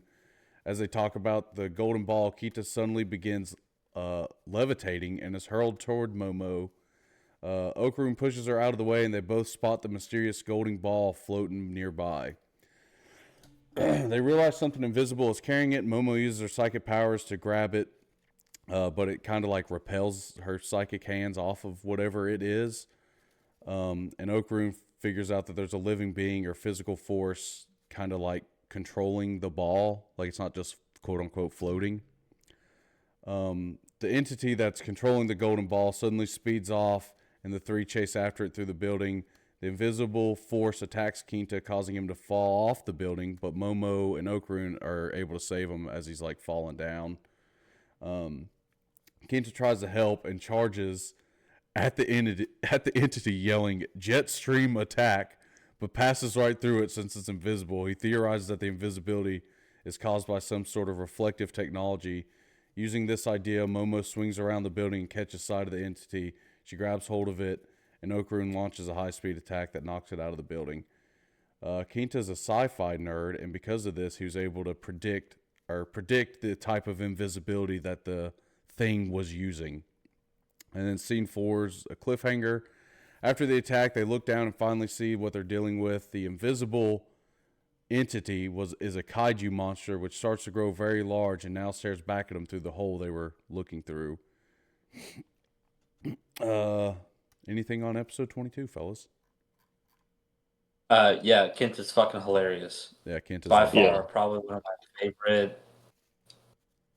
favorite characters that they've shown so far. The Gundam is what got me to you, Travis. Oh, dude, He's running up and down the aisle. just wait till his flashback scene. It's in my notes. Just give it a second, brother. All right. Yeah, dude, he's fucking hilarious, and he makes. I mean, this is a very big comic relief. The fight scene's okay at the end. It's not like super crazy, but this is like really just an episode to like bring up Kinta, and he is. I think the epitome of comedic relief. Yeah, he's by far. So Evil Eye as a character is like he has my favorite personality, especially in the later episodes.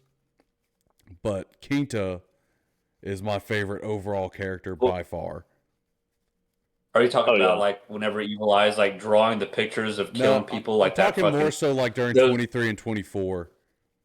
How Evil Eye I was gonna say, is it those don't come to school tomorrow drawings that he was doing? Yeah, no, not that. Not his Cooper arc. Hey, shout out to Coop. He may be joining us one day if he ever texts me back. But anyway, so episode 23, which is called Hey, it's a kaiju. Hey, it's a kaiju. I did not write out the scenes for this one. I just took straight up notes. So. It's okay. Whenever Izzy started saying it, I was like, well, let me pull up the fucking wiki. I'll wait for Izzy before I get into it. All right. Yeah, dude, Kinta's fucking awesome. He's by far. I do understand what you're saying. I like the fact, like whenever Evil Eye like paused time to be able to eat with his hands, dude. That kind of. If you ever watch One Piece, especially like after the time skip, I know you won't, but like Evil Eye, the way he acts in episode 23 and 24 remind me so much of Luffy. He's just a fucking idiot that wants to fight. And it's fucking hilarious. Yeah, okay. Yeah.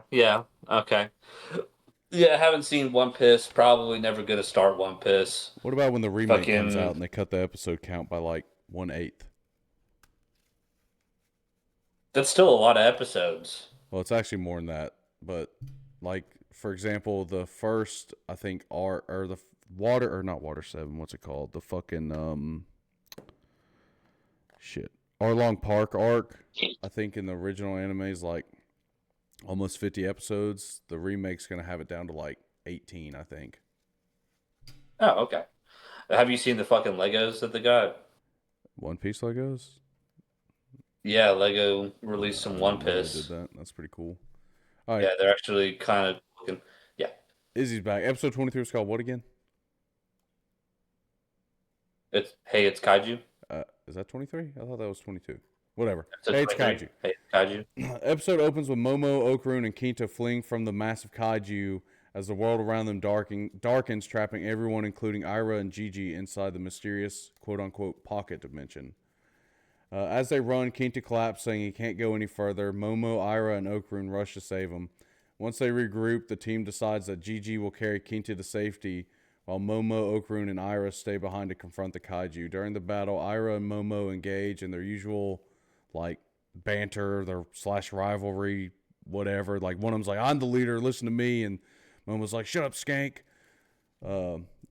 That's pretty much the extent of that.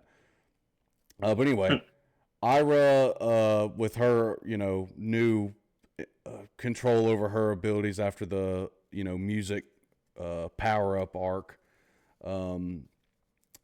is able to, like, kind of, like, she trips the kaiju at one point, and anyway, she uses her hair to do multiple things. I don't remember all of it. I didn't write it down, but anyway, despite their efforts, the kaiju proves nearly invulnerable, and none of their attacks seem to work. Okrun theorizes that the creature might be a descendant of the dinosaurs, evolved to survive in outer space, and powered by some sort of cosmic energy.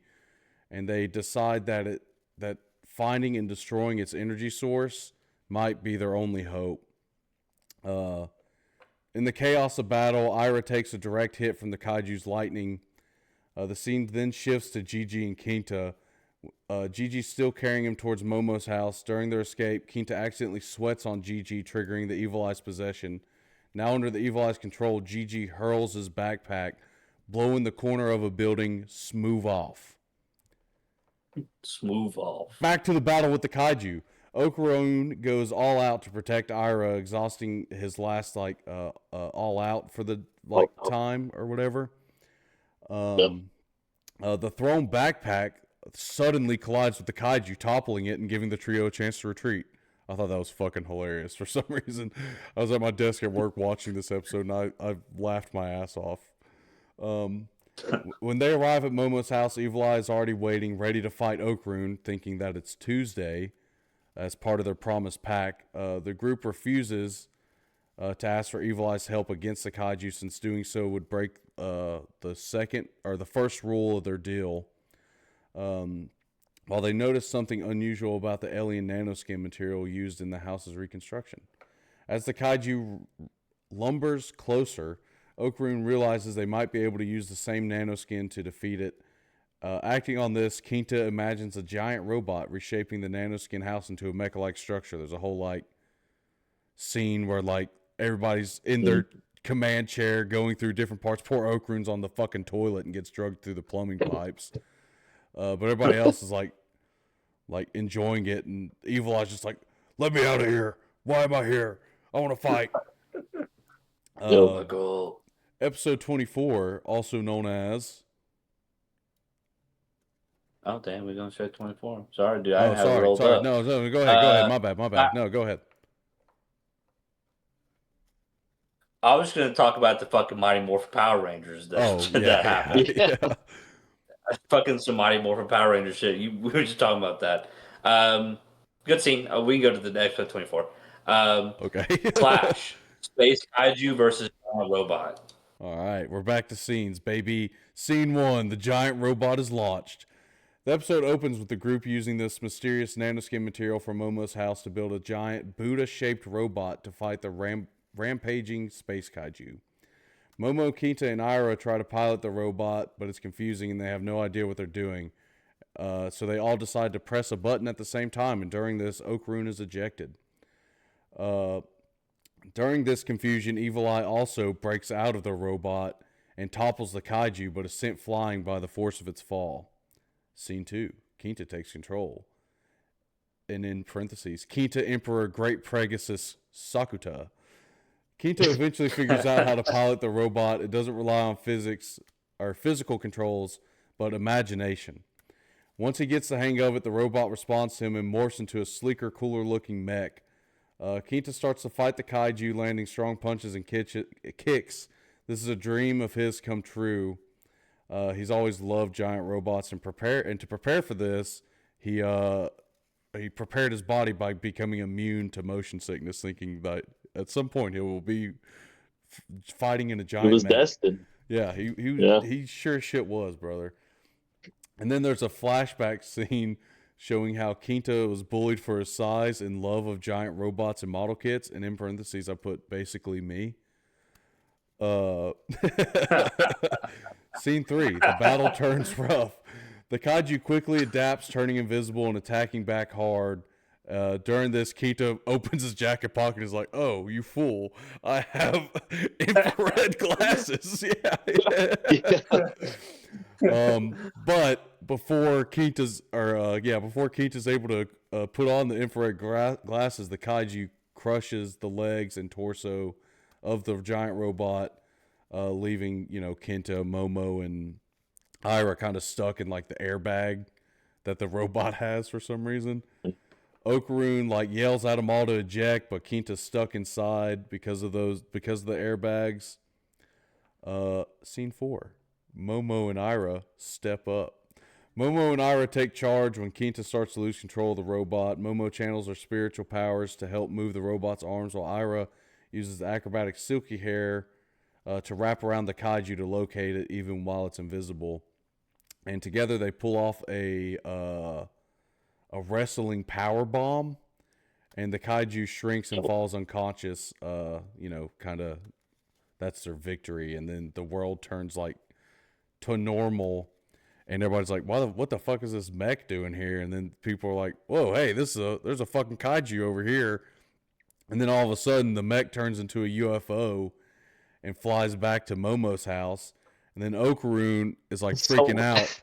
He's like trying to get Evil Eye to help him fucking pick up the kaiju and run, but Evil Eye's like, "No, I'm tired of listening to you. I want to fight," and climbs a building for some reason. So Okaroon, being the quick wit that he is, goes inside and buys a hot snack to give to Evil Eye, and Evil Eye's dumbass falls right for it, and he turns back into Gigi, and then Gigi and Okaroon pick up the kaiju body and run it all the way back to fucking Momo's house. And while they get back to the house, Quinta and Gigi have their kind of back and forth. Gigi's trying to be his friend, and Quinta keeps calling him pretty boy, as a derogatory term, but it's not really working. Well, anyway, Okaroon's kind of looking and examining the kaiju and notices a zipper, and he unzips the kaiju, and there's a alien chick with green hair inside the kaiju body. And out of nowhere, she it happens at the same time. Momo comes out of the house, and then you see the green-haired alien chick kissing Okaroon. And because Momo's holding the nanoskin, her imagination is anger, so she crushes it, and then their house explodes. And that's how this season ends. Beautiful. Huge fucking cliffhanger. Yeah. We don't even know who. Well, we know who this. If manga is up to date, but if you just watch the show, you don't know who this bitch is. Green-haired girl. No. So she's super fucking cliff. I mean, straight edge, right off the fucking side. Yeah, this seems like more of a cliffhanger than them busting a wall in Gigi's house. Yes, 100%. 100%. I mean, there's more people tied to see where it goes from here. Yeah. Yeah, we'll see. It's this episode is really good. I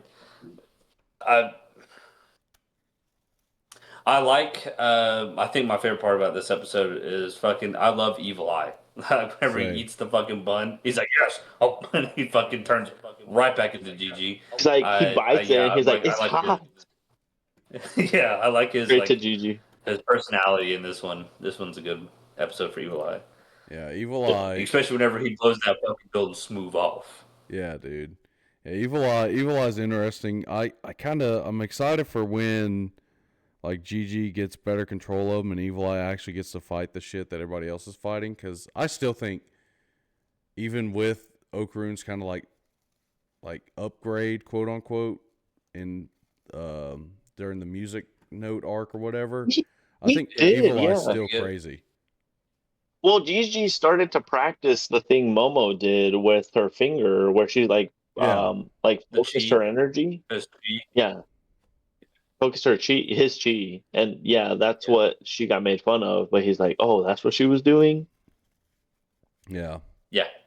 Yeah, and it's funny because like even during season 1, like Psycho keeps calling Gigi a genius, and it's all because like he has crazy spiritual abilities, but he doesn't know it. Yeah, So Mhm. yeah, it's just like raw power.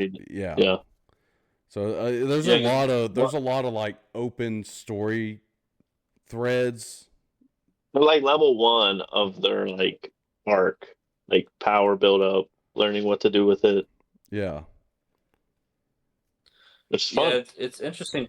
It's interesting to watch because I think one of my favorites. I love watching whenever Ira becomes the Silky, that whole story arc where like the being the mom or whatnot. I like how they're doing Gigi's with the evil eye and how they're all sad for some fucking reason. Like with the mom and now with Gigi and the evil eye kid being fucking an outcast basically and dying. yeah. Like Um, no, I like Turbo Granny's the only one who didn't really get a backstory, but like I mean, she she kind of kind got of a did. backstory. Not like She her was herself, yeah. but it says to why she was there. Yeah, But like yeah. There wasn't like a grain. everybody's backstory is just fucking rough, dude. Yeah, everybody is. So I mean, I'll be interested to see because at like least Quinta obviously is going to get something. I don't know what yet, but I bet he's gonna fucking be it. My I guess, thought if I had to take an educated guess, is he's Mhm. gonna be able to. He's gonna pilot a robot I'm or thinking like a I Gundam or thought it'd whatnot. be cool if he just got like a bodysuit. Like if they got a piece of the house and he just made a bodysuit. yeah, I could Like a see mech. him because the way they've set it up, right? Like Turbo Granny was first, then Okran gets Turbo Granny's powers, and then fucking Evil Eye was next, and Gigi gets Evil Eye's powers. And then Quinta is fighting a kaiju, but he also piloted a robot. So he's either going to have some giant robot power or he's going to be a kaiju. Yeah, my first thought was maybe the kaiju suit, but I feel like that's gonna be the girls, Yeah. whoever they find. So my first thought was, okay, well then he's going to use a portion of the house, or maybe just get more of that nanotechnology and then make like a mech suit out of it, Yeah. and like be able to pilot it because they were showing that he's actually pretty good at piloting a mech. So that was my thought. Is he's probably going to be like a mech pilot Yeah. somehow. I did think it was cool how the house or the nanotech amplified the powers of Silky and Momo, how they used it to fight off the Yes. kaiju. Yeah, that was sweet. Yeah, But I also wondered, like, we thought Mighty Morphin because they had their own little sections of the Yeah, house yeah. or whatever, wherever they were. But it went more into Gundam style to where Kento was like the operator of the whole mech.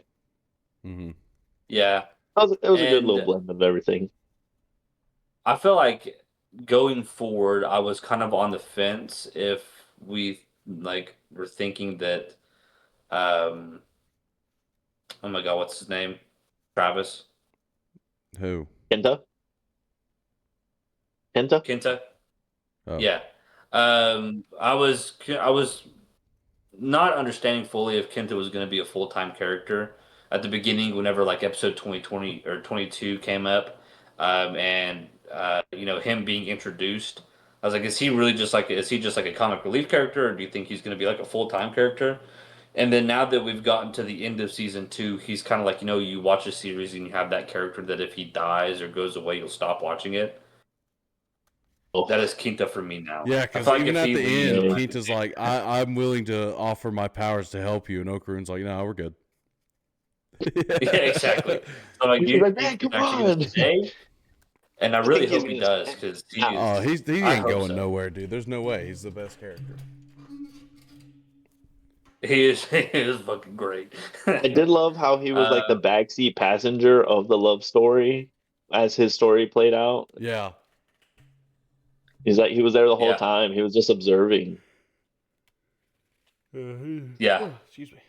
Yeah, he's fucking But hilarious. All right. I did Well. like the fight scene on the mechs. That was so fun to see Oh yeah, how he dude. operated that. And like I love when the mech's arm falls off at one point. And he just throws it at the kaiju and just yells "rocket punch." Yeah, Everything's in the yeah. past. um, But yeah, is it time for us to decide what to watch next week, or do we leave it as a surprise again? I'll leave that up to y'all. I could do either one. Doesn't matter to me. I, Do I we Is it have movie something in time? mind? Is it Are we movie good for a time? movie? Ooh, I could do a movie. I Yeah, have heard that season 3 of Don is in production, so we're gonna be back around here. Not too far, probably next sometime. year, but Not still. yeah, probably. If you want, Freerun season 2 comes out in January. We can start on that, or we can wait till December. That's an option. Because it is what 24 episodes. It's not 12. Yeah, it's 24. I mean, it'd be a 2-weeker for sure. Yeah, it'd be a 2-weeker, and with all the holidays coming up, but that could be a December thing once we get closer to season 2 coming out. Yeah, I But say that's an Yeah. option. Um, yeah, Or drop it in the chat. Let us know. You yeah, guys want us yeah. to do We'll Yeah, something. we'll figure yeah, we'll figure it feel out off free. stream again. Tune in next week to figure out what we decide to do. Y'all Yeah, got leave anything you on else Don to cliffhanger. Don related, or anything you want to let the people know? No, I have listened to the Don that Yashi, Y- the heavy metal Oyashi. band. Yeah. Yeah, Oyashi. consistently in my playlist, like unironically, because not because it's Don, because it's just so hard. It It hits just fucking so go It hard. hard. is It goes really hard. good. It goes hard. Nice. All right. All right, fellas, I'm gonna hit All the right. button. We'll see y'all next week. All right. Peace.